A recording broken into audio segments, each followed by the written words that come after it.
Do you want more success, more growth, more results? Then it's time for the Boundless Success Accelerator from the Modern Observer Group. This isn't your average coaching program. It's where top performers come to dominate. Weekly group sessions, on-demand coaching, a community that's got your back, and a power-packed library of tools to supercharge your business and career. No more excuses, no more waiting. Get in, level up, and start building the life you've been dreaming about. Visit us at modernobserver.com/boundless success to join today. Let's get you to the next level.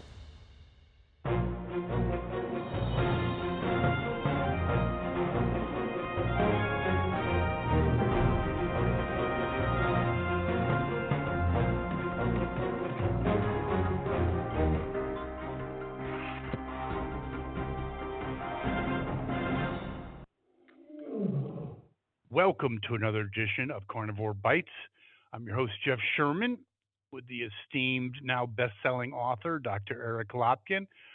Dr. Lopkin, before we get into any particulars, I would like, and I'm sure our listeners would like, your assessment less than 2 weeks away from the election.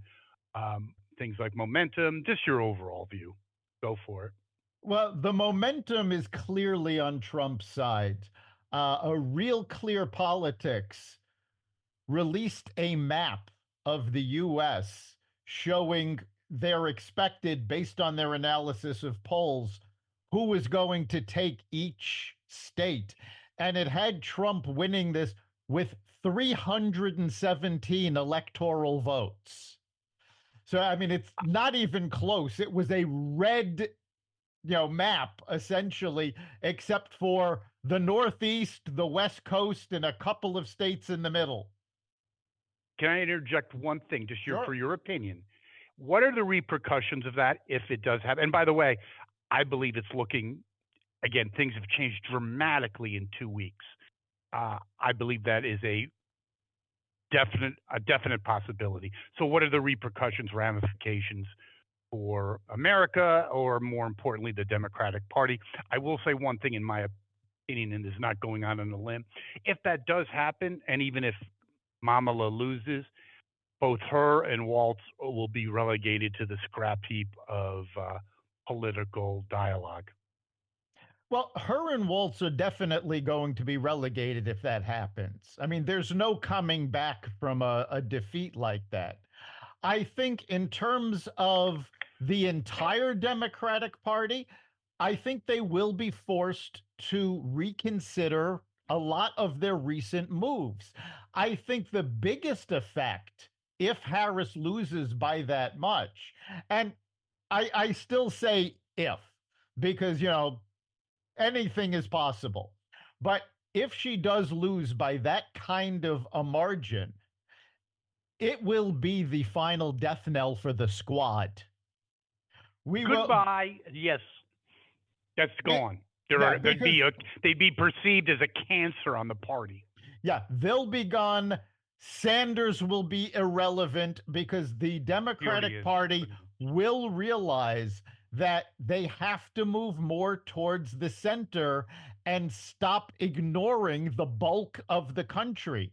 They have been so focused on the coastal elites for so long that it's going to take a lot to get them to start paying attention to the Midwest, the Southwest, the Southeast. We're actually seeing Ron DeSantis made a comment this morning. For the first time, possibly in history, Florida has 1 million more Republicans than it does Democrats. Florida was always considered a swing state. Now it's a red state. And there are more states Same with Ohio. Yeah, Ohio is the same way. You're seeing more registered Republicans than registered Democrats. And that hasn't happened overall in the country since the Reagan years. So I think you're really seeing the Democrats dug themselves a hole, and I don't know that they can dig themselves out of it in time to save Harris, but now they're going to No, have to start focusing on 4 years from now. I I think agree. I Go ahead. think the most likely scenario right now is that the Republicans will take the White House, will probably take both the House and the Senate, though I don't think they're going to have great margins in either house. And I think they will lose one or the other in 2 years. That usually happens anyway, though. Yep. I have a caveat to that, Yep. I do agree with you. It happens anyway. But and I know there's shifts and who's defending and who's not. I would disagree with that. I agree with what you're saying, but here's my only caveat: if the Democratic Party does not change and hunkers down and Newsom becomes their new leader, then I do not see that. I'm sorry, I don't. Oh no, if Newsom becomes the leader, then they're going to stay in the basement. This is everything I'm saying is contingent on the Democrats realizing where they went wrong and taking steps to fix the mistakes. If, and this is a possibility, they decide to double down on what they've been doing, then you could see the Democrats in a hole for the next 6 to 8 years. Yes, kind of like they were in the Republicans were in the '60s, almost Yes, irrelevant. I yes, think you are correct. there was a Go lot ahead. of talk in the 60s that the Republicans were never going to be able to come back. And they did under Reagan. I think eventually the Democrats will be able to come back, even if they screw up again.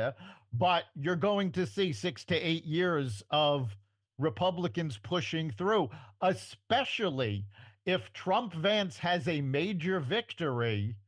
We're already seeing in interviews that Vance is incredibly presidential, more so than Yes, even his supporters thought. So great call. he's going to be a very hard candidate to beat in 4 years. And if the Democrats don't get their act together, and or if worse, they double down on what they've been doing, then we could see 4 years of a Vance presidency, possibly eight. I think that is a certainly a possibility. Uh, Before we get into some of the particulars, handicap it, your estimate. But before you do, handicap it and look back 2 weeks ago, and then what would Eric, Dr. Lopkins' handicap would be 2 weeks ago, and what it is now. I think that's 2 weeks ago, I'm pretty sure I gave Trump the edge, but barely, like 50 to 49. okay. Yep. I had a razor thin margin within the margin of error. Over the past 2 weeks, Kamala has made such a hash out of these interviews, and she has shown the American public, because the polls over the last 2 weeks have really shown Trump gaining momentum. I think now I'm going to give it based on especially some of the new polls and the betting markets. I'm going to give it to Trump. I think Trump's got a 60% shot at winning. Yeah, and that very much mirrors the betting markets, which are a little over by around 65. You did mention her press conferences, and here's what I think. What do you think of this, Dr. Lopkin? Here's my analysis, and you tell me if you concur. I believe there are certain people, like in the sports area, that are studs, and their team, like Brady, was a stud. So the more he worked at the end of the game, the better it got. There are people that are not that. And she is one of them. The more she tries, I think the worse it gets. It's like swimming in a riptide. It just gets worse and worse. Your thoughts, Dr. Lopkin? And the reason I'm saying is with these interviews, it just gets like she had one with Maria Shriver. Someone says, "Hey, can I ask a question?" She goes, "No, no. Who ever heard of no?" Maria Shriver did. Only predetermined was the thing. Yeah. Yeah, her interviews have been pre-scripted, and even then she hasn't been able to answer questions. And more people are starting to see that she's avoiding questions, she's not committing to any course of action. in the NBC interview yesterday, she said, no, Joe Biden is perfectly capable of being president. And when the That was follow a up, disaster, by the way. and this That was a this I have disaster. to finally hand it to the media. They're actually following up on questions to Harris.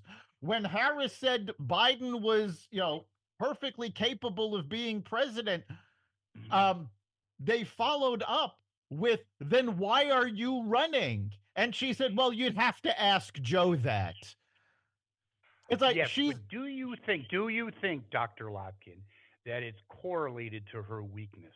I do. Just like oh, Biden when he was towards the end. it, If she was a rock star, now they're hedging their bets and they don't, here's what is. They will risk anything to elect a Democrat. We already know that it's not even worth discussing. But they're not, and they would ruin their credit, whatever credibility they have left in that mission. However, they're not going to give up the ghost if there's no hope. I think that's a good analogy. no, they wouldn't give up the ghost if there's no hope. They'll keep pushing as hard as they can. But Harris that's why they're can pushing back. Right. Harris cannot handle this. She can't handle real questions. We've seen that over and over again in the interviews. And what we're seeing is actually historic.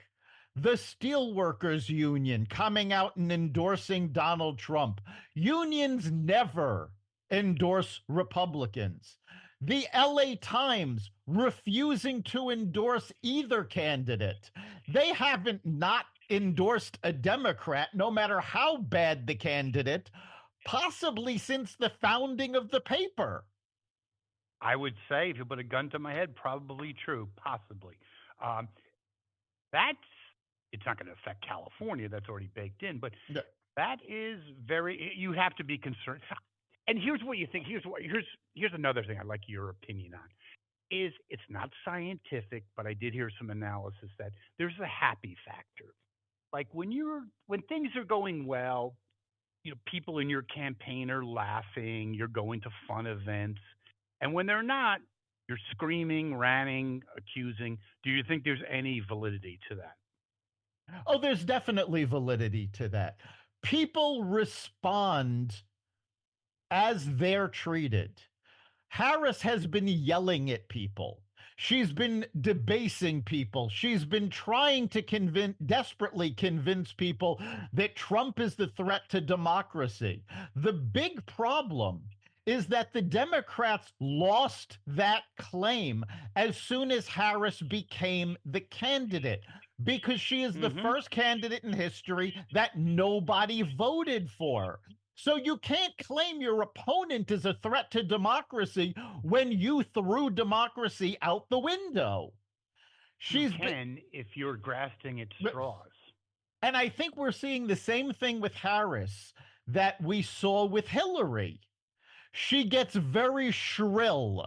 She gets very antagonistic, and it turns off voters. And the more she gets this way, the more voters are turned off. And I think there's also a fear factor that is now going away. In 20, well, certainly in 2016, but also in 2020, nobody wanted to admit to being a Trump supporter. Nobody was rushing to endorse him. No, very few people were taking his side. Everything was very quiet on the Trump front. Now you have Whoopi Goldberg on The View the other day complained that Hollywood had too many conservatives and too many right wingers. Well, let's face it, Hollywood is still basically a left wing enclave. But Nut house. the fact that Trump supporters and conservatives now don't fear coming out and saying, no, you have destroyed this country. Look at what you're doing here.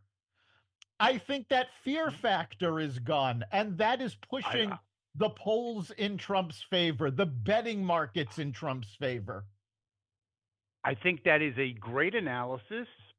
Just before you comment, just another one thing that I kind of wanted your opinion on is not just that she's turning off voters by being shrill, but I think when things are going well, you're relaxed, you're laughing. When things are not going well, it's tension, it's accusations, and I think that's correct in this campaign. Yes, I believe that is true. I also think your analysis about the fear factor is awesome because it really also suggests to me that people, this Hitler, you can cry wolf too many times.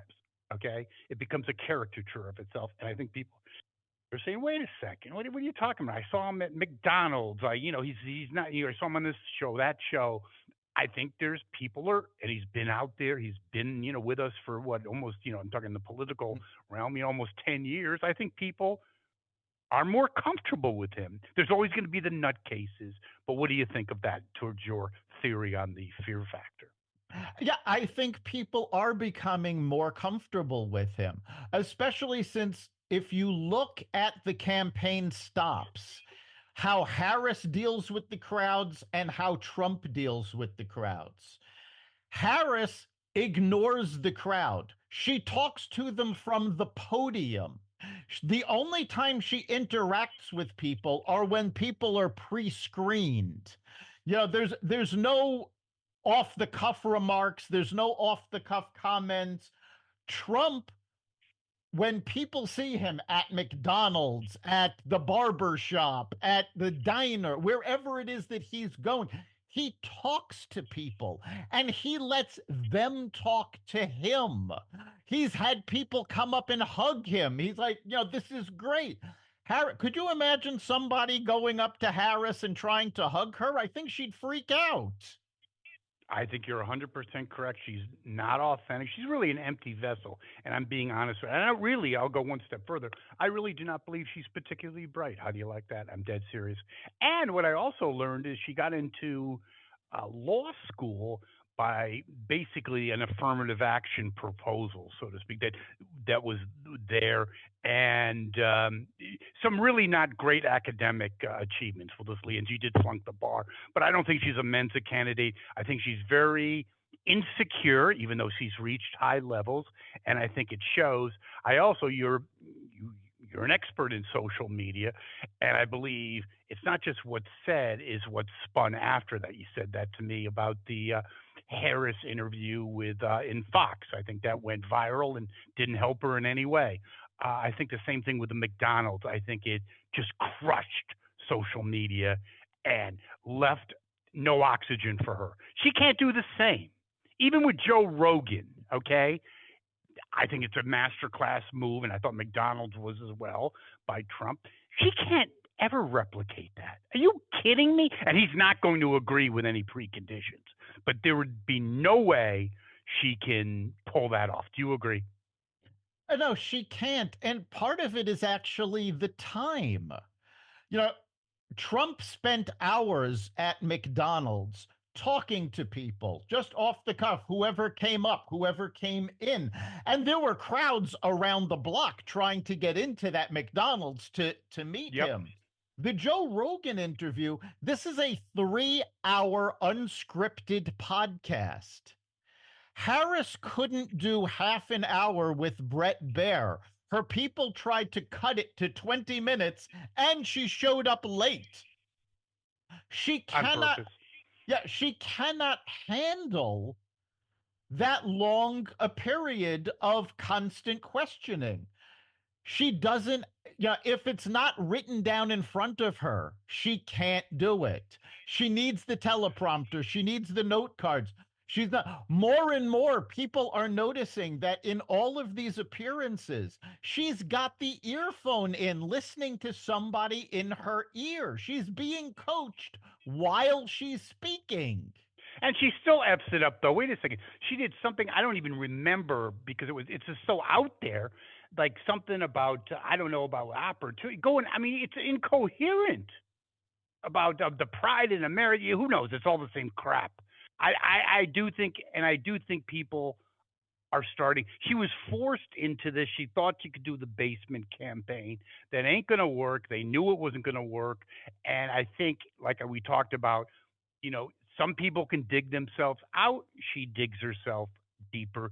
And when the old adage is, when someone's digging their own grave, let them. And I think that's what Trump should do. I think we'll talk about that later, but the Madison Square Garden event and Joe Rogan, I think he can just drop the mic. I mean, do rallies. I got that, but do not go on a limb. Do you agree with that strategy?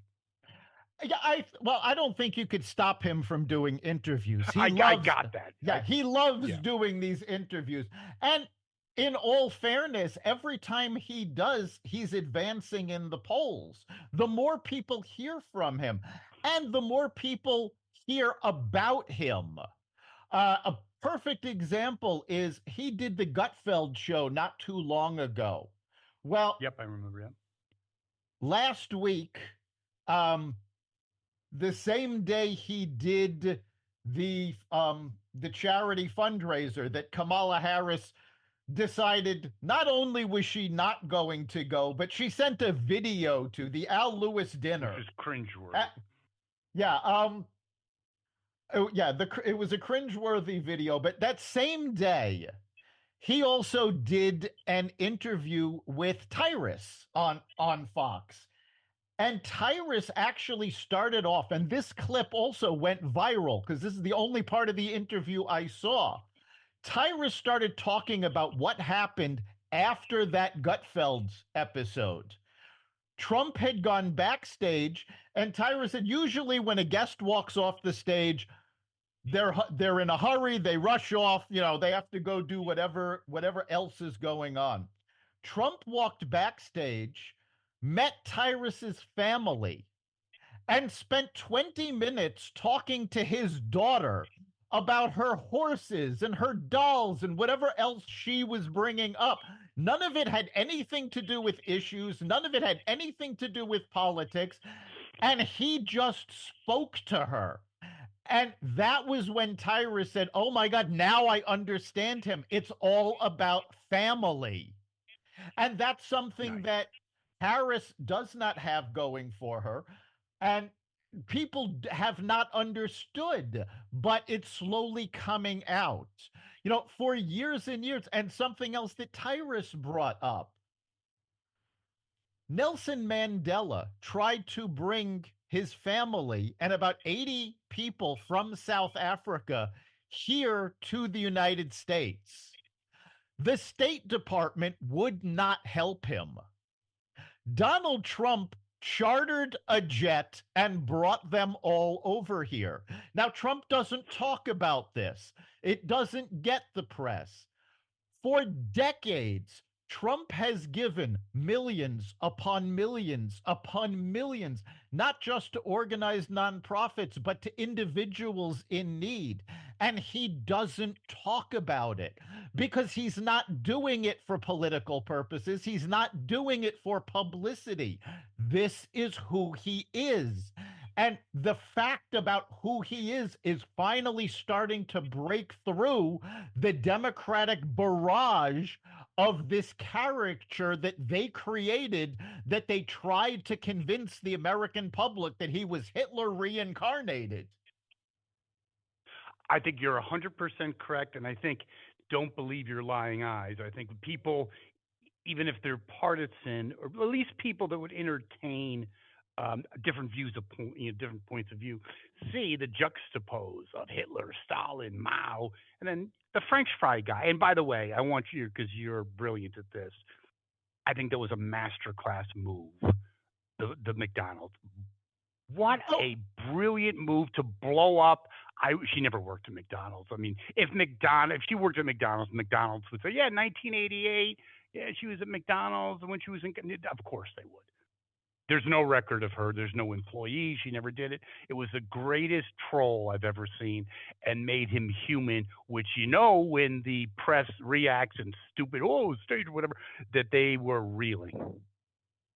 He owns the last week. He owns it. He's owned the last several weeks. Dana Perino on Fox News talks about owning the news cycle. And at this point, a news cycle is only 24 hours.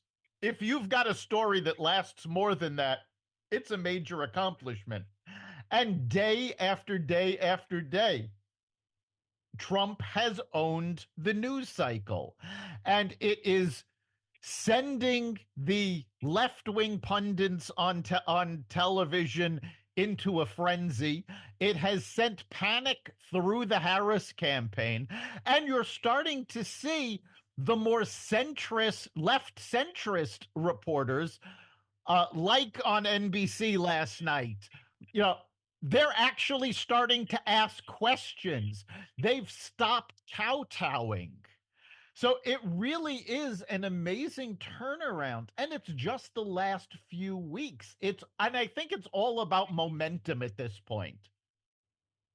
And that subject of momentum, I heard a discussion. It was on Fox by the former ambassador to Poland, a woman, and I, not saying it's 100%, but when you really analyze the situation, how, unless it's like a meteor crash, I don't know how this thing is reversed.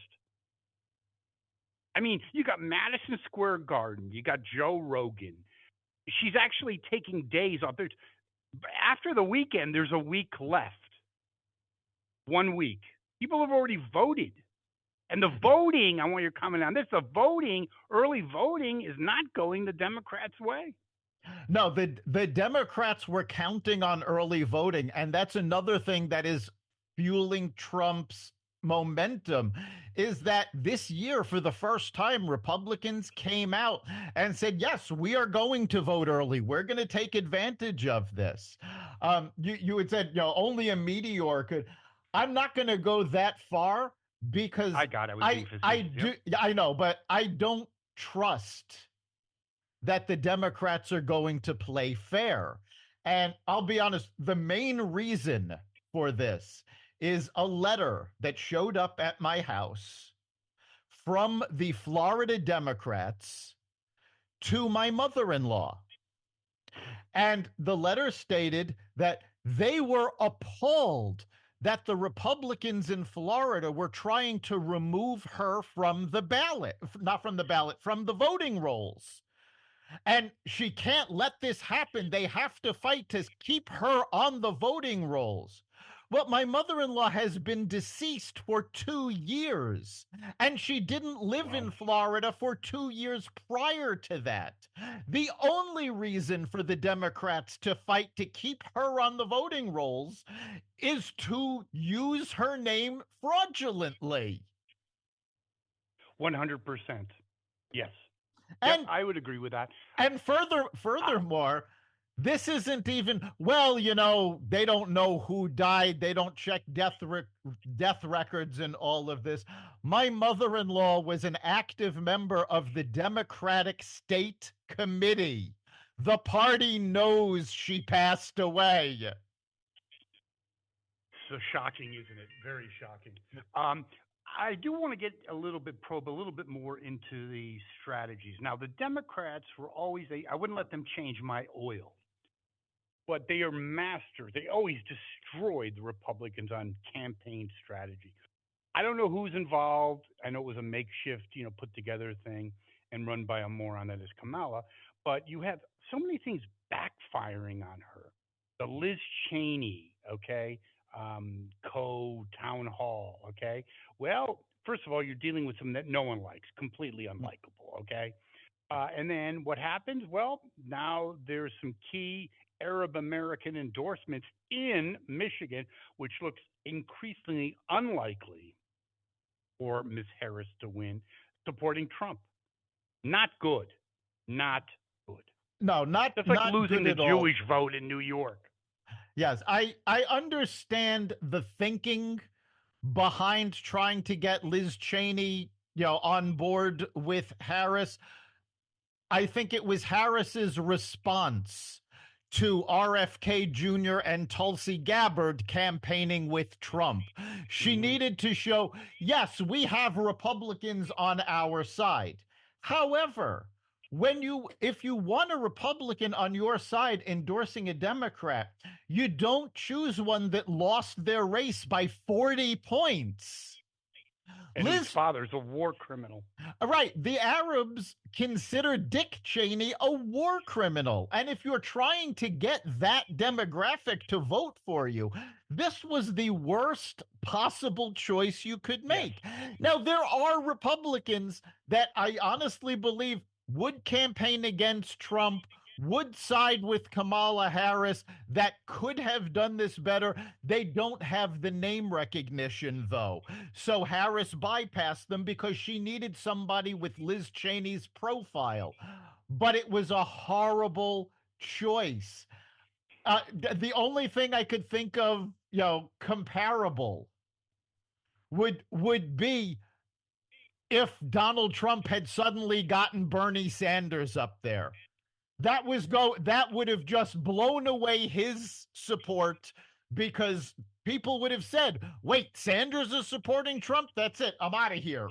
Forget it." Hey, I would agree. It's I the think you know what it is? It's also being in an echo chamber when they're sipping Chardonnays, and well, if Hillary's around, then you're talking bottles of Chardonnay.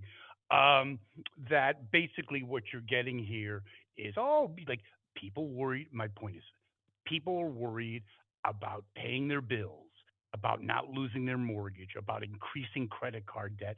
No one really gives a shit anymore about threats to democracy, or that train left the station. So, but in their echo chamber, you talked earlier in the show that they're elitist, which they are. They're corporatist and elitist. That at their Chardonnay policies, yeah, people do talk about that. No one else does, but they do. right, and they are in the echo chamber, and we have been banging the drum on this for at least 13 years, going back to when we were on terrestrial radio.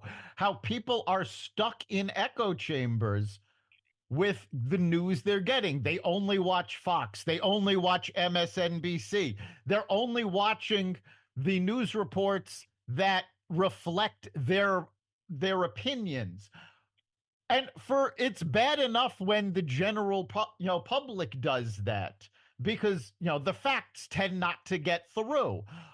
But when a politician is doing this and they're completely ignoring the American people, who let's not forget the fact, which I think most of the Democrats have, that they work for us, not the other way around.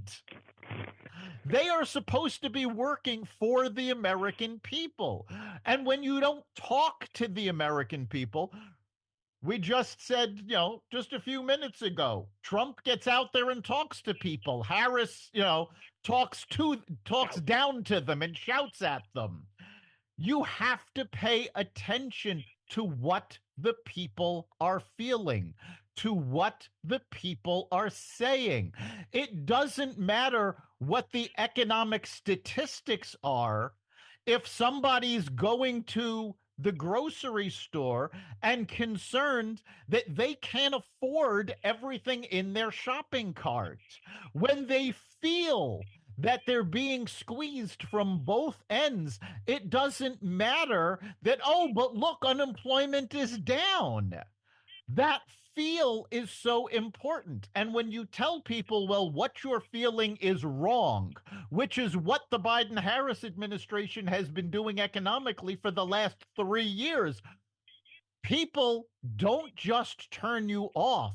They actually get angry at you because you're dismissing their feelings, and you can't do that. I agree with that 100%. And I also, on the whole, staying on the probability factor, when you have Senate Democrats, Casey, who's in a very, I think he's going to lose, by the way, not only distancing themselves from Harris, and when she does any event in Pennsylvania, there's no one who's running even within a mile of her, okay? But running ads saying how they worked with Trump, basically pro-Trump. That, to me, shows that they're independent, or their internal polls are telling them things that are shocking for the Harris campaign. I truly believe that. And you also have the Atlas poll, which is, a conservative agency, but the most accurate poll in 2020 has, and if this is true, then it's what we were talking about. If this is true, This is a Reaganist landslide. Trump, okay, in the Atlas poll, the most accurate poll in 2020, has Trump up almost 3%, 2.99 in the popular vote, which hasn't happened to a Republican since George H. Bush in '88. Your thoughts on that? Yeah, it really is amazing, and you're starting to see Democrats in down ballot races distance themselves from Harris. If you that's it, I think that also goes to what we were saying about having Liz Cheney up there. The down ballot Democrats in these states don't want to appear with Harris. They're trying to distance themselves because they're afraid she is going to tank the entire ticket. And there is some evidence in the polling that says this is a strong possibility. Yeah, I don't think it's just emotional. I think it's factual. I think internal polling for people like Bob Casey and other people, okay, are saying, holy shit, she's going to lose. And she's going to take me. And if you're only up 1%, which is within the margin of error for Casey, you're saying, yeah, I better do something different. And if you're going to the extreme of saying, yeah, I worked with Trump on this after you've even tried to impeach him twice, suggests to me there's an aura of desperation. Your thoughts, Dr. Eric E. Lopkin? There is an aura of desperation, and I think it comes from the Harris campaign. There was a great article, I don't remember who carried it, where a former Obama campaign strategist was talking about the fact that the Harris campaign is currently under so much pressure, and everything they do so far has seemed to backfire on them. He the strategist actually said they're tired of being called a bunch of idiots. And Mm-hmm. that desperation from them is radiating out. And again, I think I touched on this last week. You know, you have to be a little bit delusional when you're running a campaign, because no matter what the polls say, no matter what the facts say, you have to hold on to the belief that you can pull this out, that you can win. Otherwise, you just spiral down. And I think that's what we're seeing with the Harris campaign. And as it spirals down, all of the campaigns that it touches, the senatorial campaigns, the congressional campaigns, even going down to state races, state senate, state houses, they're starting to feel that panic is setting in. Now, it's certainly not universal. If you take a look at down ballot races in California, in Connecticut, in Maine, in Oregon, in Washington, the Democrats are very secure there. And Oh, well, hold on. I got to interject something on that one. No, you mentioned it last week. I have the information. Connecticut's fifth district, yes, okay? It's within 1%, and in the presidential, it's all no 3%. And in the presidential poll in that same district, it's within 1%. 3%, I don't know. And that's yeah, George Lucas against. Go ahead. Yeah, that George Lopez. Lucas. Lucas. Lucas. Yeah, Lucas. George. Yeah. Lucas, Okay. George. Okay. Yeah. Yeah. Yeah. That's an outlier in Connecticut, but for most of these races, you know, they're getting a little worried. They're pouring more money in. Um, Perfect example is Senator Chris Murphy. I've never seen him spend as much as he's doing this year on ed campaigns. But for the most part, if you look at the polling, if you look at what they're doing, the down ballot races in those states are pretty secure. They're deep blue states. It's these swing states. And by the same token, they're not even bothering fighting in some of the deep red states. But these swing states and these marginal blue states, purple states, whatever they want to call them, they're getting very nervous there because there is that strong possibility, like the Real Clear Politics map showed, of just a deep red country taking over. And that is terrifying to the Democrats. The same way, during the 60s. And let's not forget that this sort of thing has always worried the Democrats. This is why in the late 1970s, and the 1980 race, Carter versus Reagan, the Democrats put in place the super delegates because they were convinced that the liberals that were controlling the party in the voting booth, the actual people, not party officials, were nominating people like Carter, like, that could not continue to win the popular vote. So they put in the super delegates to be able to say, well, you know what? We don't think that candidate's going to be able to win a general election, so we're going to have our super delegates vote for somebody else. So they've always been concerned about this, and now they've abandoned the super delegates, and actually the party heads went too far to the left, and now they're in exactly the situation they were always afraid of. No question about it. I certainly agree with that. Um, I do think that the whole infrastructure is basically evolving into irrelevancy. And you look at, is this the end of Obama? He does not have the same gravitas. No, he doesn't. Obama, when he ran for office, could sell ice cubes to an Eskimo. He was The a cool factor. yeah, he had the cool factor. He was slick. He was a fantastic speaker. Didn't matter if you agreed what he was saying, he said it amazingly. And but that only goes so far because now people are seeing that what they're going through now is a direct result of the Obama presidency. If Obama wasn't president, Joe Biden would never have been a candidate, never mind actually president. It was his connection to Obama that carried him through 2020. Now, Harris, you're, two presidential candidates removed, and things just keep getting worse. And if you look, it all came from the Obama administration.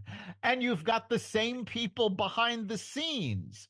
And you've got infighting now, even within the Leaks Democrats. and leaks, which is a sign of corrosion and Yes, despair. but the fact that you have the Obama people, some of them helping run the campaign and some of them openly bad mouthing it, shows the limit of Obama's influence. I think that train left the station. Um, he just doesn't look the same. I mean, everyone gets older. It's not about that. It's like everything else.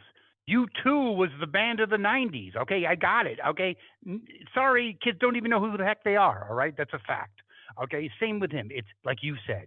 You don't have to overcomplicate it. Not you, but Oh, anyone. I'll, It's I'll go. two I'll pres. go. I'll go back even further.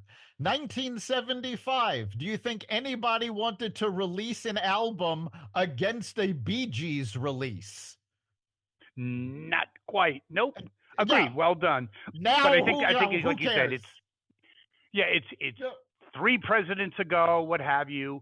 It's no one. And the thing about young people, as we get older, our experiential realm is far brushed. So it's 10 years ago seems like nothing. If you're a young person, 25, Obama, oh yeah, he was a president once. Yeah, okay, cool.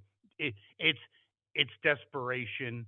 But let me ask you the question. I have heard this. I don't know how true it is, but there's talk about, believe it or not, buyer's remorse. Like maybe, and there has been, and even they had that off mic incident that would have Biden been better? I think he would have been better in Pennsylvania. I'm dead serious too. Grant and Joe.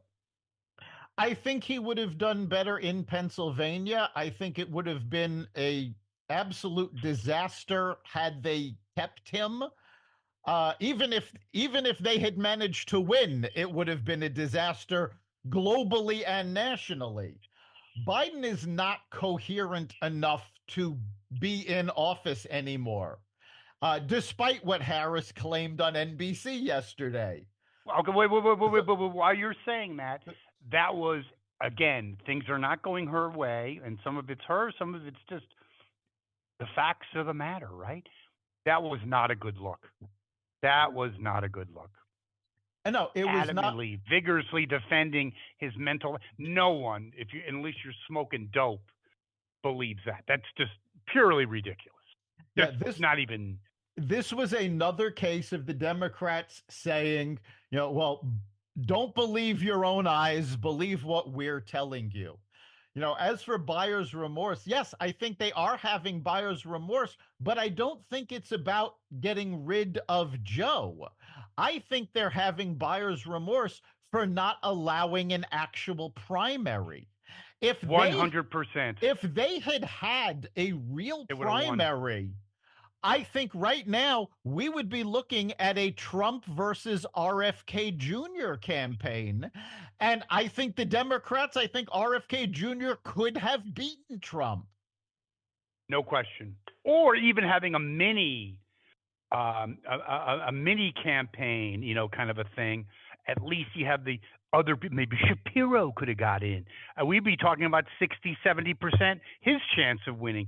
Bad mistake, and I wonder if Biden didn't say F you to Obama. They hate each other right now, by the way, and said, I enthusiastically endorsed Kamala. I'm not so sure about that.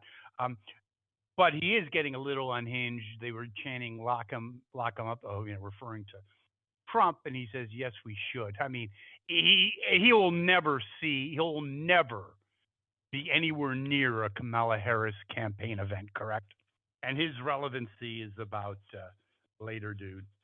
And that goes into the whole unhinged crap, too. I don't think that's working. It's ridiculous. No, Biden's relevancy tanked about 30 seconds into the Trump Biden debate. Goodbye. He became irrelevant. But that actually cracked me up because Harris on the stump not a week ago was trying to convince people that the big difference between the Democrats and the Republicans are that the Democrats don't badmouth people. The Democrats are for people, and Trump is always nasty. Meanwhile, her own surrogates are going out calling for Trump to be arrested. You've got Hillary saying that she didn't go far enough with the deplorables comment. Yeah, well, Hillary's another cancer. Yeah. Sorry, that train didn't just leave the station. It was a bullet train. She is actually comical. Even diehards, it's just have another glass of wine. I mean, that's over. Speaking of over, Dr. Lopkin, we'll leave on this. 60 Minutes is over. I used to watch that with Mike Wallace all the time. Just a minute, sir. Remember those days? Again, I don't know how they recover from this. They were not what they used to be anyway.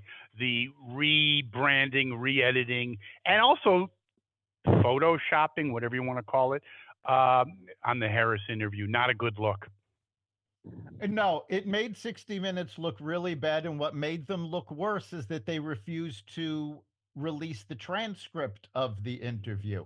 The fact is, they're the ones that gave Face the Nation the clip to use that showed that they had edited. And how do you give your sister news program a clip that you're not going to use? Maybe they didn't know until the reaction. That's very possible. But at that point, the clip is out there. You've got to show it. And they have admitted well, that, let me yes, interject one thing. Just let me interject one thing about that. I think, as I said, the Democrats, liberals are always good at manipulation. What do you think of this? I'll throw this out at you, Dr. Lopkin. Maybe even the liberals and the operatives, apparatchiks that 60 Minutes are panicking, and therefore, when you panic, you never make really good decisions. Could that be a factor? You're not thinking clearly. The house is on fire. That's true. And I think certain parts of the media are panicking. CBS, NBC, especially MSNBC, ABC after the debate is panicking because they see the idea that Trump could be could very well be the next president. But I don't think you know the idiots on The View, the idiots on MSNBC have made these comments. Well, if Trump gets in, they're going to lock us up. He's going to lock us away. Well, I don't Talk about grandiosity. How do you like grandiosity? Right. I mean, not only is that not a possibility, but the fact of the matter is, I think they are panicking over what really happened in 2016. Because during the Trump presidency, he did press conferences. He did interviews. He was on Fox constantly. He did a couple of others, but he was mostly on social media. He bypassed the traditional media, and their ratings plummeted. And right now, ABC, CBS, MSNBC certainly can't afford to have their ratings plummet anymore. They're already pretty far down. I would agree. Very interesting conversation as always, Dr. Lopkin, and congratulations on your amazing success with the book. Thank you. And our listeners can contribute to the show and give their opinions, can't they? Like the Democratic Party. Yes, we want to hear from you. And we don't just want to hear from the folks that agree with us. We want to hear opposing viewpoints. We want to hear from everybody. So go to xvadio.com/connect or go to the Carnivore Radio Facebook page and message us. We want to hear what you think. And of course, you can catch every episode of Carnivore Bites at xvadio.com, the Carnivore Radio website, the Apple Podcasts app, YouTube, Spotify, iHeartRadio, Audible, Amazon Music, and other platforms that respect freedom of speech. I thank you, Dr. Lopkin. Great show. We'll do it again next week. We'll see you then.